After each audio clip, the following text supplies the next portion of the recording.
Le private equity est de plus en plus demandé par les investisseurs, mais aujourd'hui, il y a des limites. Un nouvel outil arrive sur le marché et il s'appelle l'Evergreen.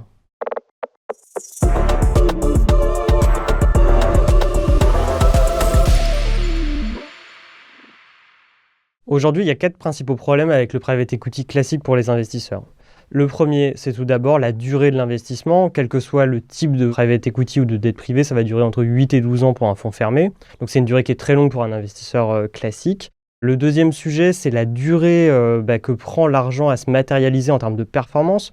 Généralement, ces fonds-là vont vous appeler votre argent entre 1 et 5 ans, puis après vous rendre l'argent entre 5 et 10 ans, mais vous allez voir la première performance au bout de la 7e année, donc c'est une période qui est quand même très longue pour un investisseur. Le dernier sujet, ça va être notamment l'accessibilité. Généralement, c'est des tickets d'entrée qui vont être à plusieurs centaines de milliers d'euros, voire des millions d'euros. Donc une accessibilité qui est complexe pour un investisseur et donc une difficulté de diversifier.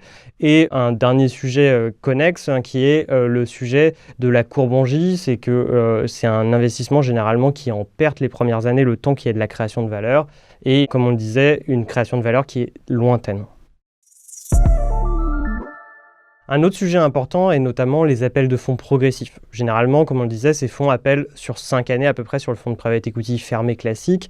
Et donc, pour un investisseur, le temps que cet argent n'est pas appelé et n'est pas investi par le fonds de private equity, il doit le gérer pour le maximiser en termes de performance. Et ça rend une difficulté opérationnelle très forte pour lui en termes de liquidité et de gestion de son patrimoine. Donc ça, c'était avant l'Evergreen. Et donc maintenant, on arrive avec un monde avec des fonds fermés et l'Evergreen qui est un nouvel outil dans la palette. L'Evergreen, c'est quoi? Comme le nom l'indique, c'est un fonds qui n'a pas de fin de vie. Il est tout le temps disponible. Donc une fois qu'on l'a analysé, on a fait une due diligence comme un fonds fermé, là on peut rentrer dans 1 an, dans 5 ans, dans 10 ans. Il faudra toujours refaire l'analyse, mais il existe tout le temps pendant une période très très longue. Donc ça répond à cette problématique. La deuxième problématique, c'est qu'il va vous appeler tout le temps 100% dès le départ. Donc un investisseur qui souhaite déployer X montant dans une stratégie, il est tout de suite déployé et tout de suite investi. Et après, il y aura au cours de la vie du fonds toujours des réinvestissements, etc. Au niveau de la liquidité du fonds, on peut parler de semi-liquidité ou de semi-illiquidité. Et ça, c'est un vrai sujet, c'est-à-dire qu'on ne crée pas des actifs illiquides en actifs liquides, mais on crée de la flexibilité. Et c'est là où l'outil est intéressant, c'est que ça va permettre potentiellement à l'investisseur de pouvoir sortir dans des conditions prédéfinies. Ça reste quand même pas un actif qui est coté en continu, c'est un actif non coté, mais avec un peu plus de flexibilité. Et le dernier sujet, c'est cette histoire de courbe en J, elle change ici parce que quand on est investi à 100% dès le départ, l'argent travaille à 100% et donc la prise d'engagement et le retour sur investissement, il est plus rapide.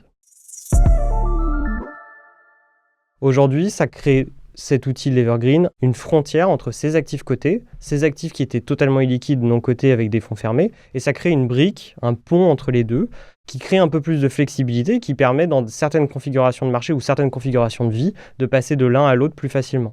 Par contre, il faut rester vigilant, c'est un actif qui va être illiquide avec quelques flexibilités.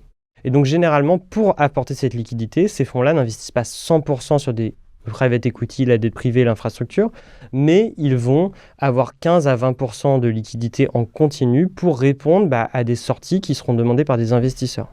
Aujourd'hui, on a des exemples concrets, notamment sur le marché américain, avec des géants comme KKR, comme Blackstone, etc., qui bloquent en fait les rachats parce que ça dépasse les limites. Et donc cette limite, en fait, c'est pour protéger l'investisseur, parce qu'ils ne souhaitent pas vendre des actifs dans des contextes qui ne sont pas bons pour eux.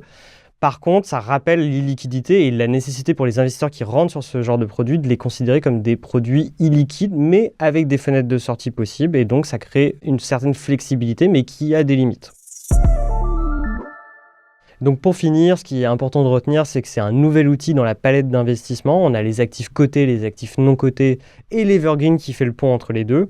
Mais ce qu'il faut retenir, c'est avant tout, et c'est notre métier, c'est de construire une allocation et analyser les besoins de chaque investisseur et ses besoins de liquidité. Aujourd'hui, on parle beaucoup de liquidité et donc construire une allocation qui est adaptée. Et c'est un nouvel outil pour nous et pour nos investisseurs.